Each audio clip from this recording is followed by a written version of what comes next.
Remember, you call the shots. Any medical advice that you get from a doctor is just that. It's advice. It's not law. And you've got to be, well, all of you on the show today are.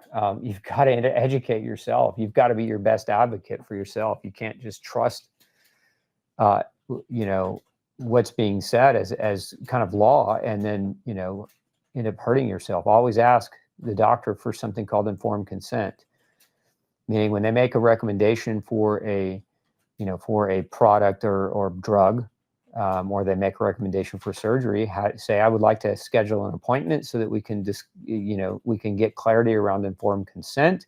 Meaning, I want to know what all of my risks are versus what all of my benefits are. What I don't want to do is sit down with a nurse or a technician who doesn't fully understand the mechanism. No offense to any nurses. I'm sure you're all smart, but this is between you and the doctor.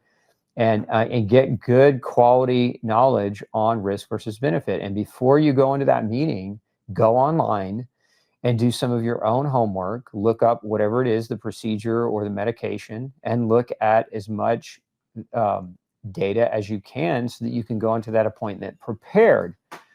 Because a lot of doctors and pharmacists will glaze over the risk. They will glaze over the big problems. You watch these drug commercials on TV and you wait till the very end and you get the guy who can, speed speak like an auctioneer, and he goes through and rambles out, 100 different symptoms in 5 seconds that you have to pause and slow down to even hear.